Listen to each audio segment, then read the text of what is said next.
vocês estão bem? Na aula de hoje, nós falaremos sobre pluralidade de linguagens. Liberdade, ruptura e transformação estética eram características que abrangiam duas formas de arte das vanguardas, o surrealismo e o dadaísmo. Eles compartilhavam algumas ideias em comum. Por exemplo, a fuga do racionalismo de uma realidade. Além disso, nessas duas vanguardas, elas também abrangeram outros tipos de arte. O dadaísmo, ele surge em Zurique, na Suíça, com as ideias de um escritor chamado Tristan Tzara. Ele tinha uma ideia que a arte ela não tinha que seguir a realidade porque, para eles, uma vida de guerras, uma vida de destruição, uma vida em uma sociedade indiferente, não tinha que ter sentido. Então, para eles, a arte também não ia ter sentido. Não tinham por que você colocar algo belo na arte, sendo que o mundo não estava belo. Então, a primeira coisa que eles tinham em mente é criar a ideia de anti-arte, de ser contra a arte. Marcel Duchamp, um dos principais artistas desse período, ele cria os chamados ready-mades quando ele faz uma obra chamada Roda de Bicicleta, que nada mais é do que uma roda de bicicleta colocada sob um banco. Além disso, ele tem outras obras polêmicas, como A Fonte, e uma obra que ele fez, uma intervenção em um pôster da Mona Lisa, que ele intitulou de LHOOQ. Essa sigla, ela vai ter um significado. E esse significado é bem radical, para uma obra que é muito consagrada. Mas essa era a ideia. Outros artistas também seguiram com a temática dadaísta, que foi o Francis Picabia e o Max Ernst. Por mais que o dadaísmo não tivesse sobrevivido até a Segunda Guerra Mundial, as ideias do dadaísmo ficaram para movimentos posteriores, entre eles o próprio surrealismo. Além disso, a gente tem a influência do dadaísmo em outras áreas. Por exemplo, na fotografia, com as obras de Man Ray. Man Ray, ele cria um método chamado raiograma, no qual ele tira fotos sem necessidade de uma câmera fotográfica, apenas expondo filmes sobre alguns objetos, expondo esses filmes à luz. No Brasil, nós temos alguns artistas que foram influenciados pelo dadaísmo. Entre eles, a gente pode citar o Mário de Andrade, em seu poema Ode ao Burguês, e também temos Flávio de Carvalho com algumas obras. O nome dadaísmo ele não tem sentido, porque a própria palavra dada não tem sentido. Existe um relato que essa palavra foi pega ao acaso em um dicionário. Ou também existe uma outra teoria que diz que o termo dada refere-se à linguagem de bebês. Logo que os bebês não fazem nenhuma relação com as coisas.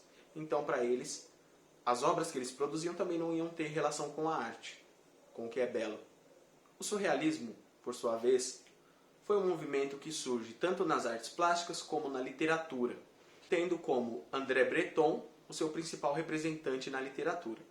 O surrealismo, ele trata a arte também como uma forma de fuga da realidade. Para o artista do surrealismo, a arte não pode ter uma ligação com a realidade, e sim com sonhos, pesadelos, delírios, além de serem influenciados pela psicanálise que Sigmund Freud estava desenvolvendo. Dentre os artistas do surrealismo, a gente pode citar Marc Chagall, René Magritte, Salvador Dalí e Joan Miró. Dentre esses que eu citei, René Magritte e Salvador Dalí são os principais. Salvador Dalí, a gente conhece ele bastante, além da sua participação na máscara icônica do La Casa de Papel. A gente tem a obra Persistência da Memória, que é uma de suas obras mais importantes. Já do René Magritte, seria uma figura com roupas formais e um chapéu de coco, porém, à sua frente cobrindo o seu rosto estaria uma maçã. Dalí também teve participações na área do cinema e da animação. No cinema, juntamente com Luis Buñuel, ele produziu um curta-metragem chamado Um Cão Andaluz. Esse curta-metragem ele vai ter cenas que não vai fazer sentido, vai ter uma referência com aquilo que não é real. E além disso, uma das imagens que mostra nesse curta-metragem é um homem passando a navalha no olho de uma mulher, e essa mulher não demonstra sentimento algum.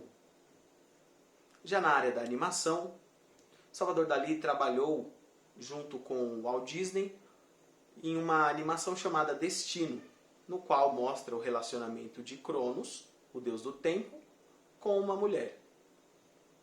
Porém, esse curta-metragem, essa animação, não é finalizada porque, devido à crise imposta pela Segunda Guerra Mundial, esse projeto ele teve que ser abandonado. E aí ele só foi retomado em 2003 por um sobrinho de Walt Disney.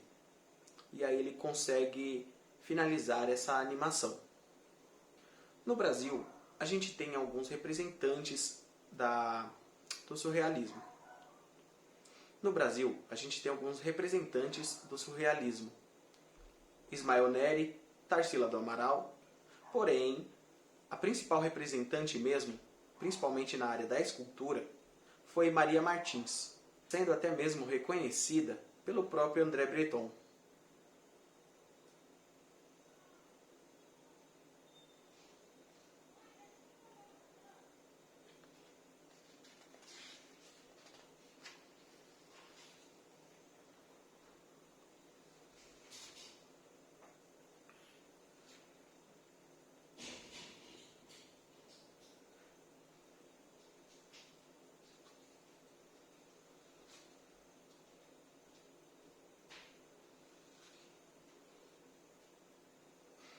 Eu deixarei na descrição do vídeo algumas sugestões.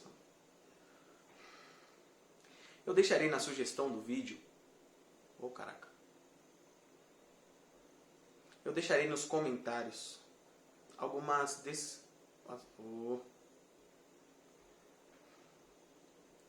Eu deixarei nos comentários algumas sugestões de vídeos para vocês assistirem. Entre elas, os curtas Um Cão Andaluz e Destino, ambos de Salvador Dalí.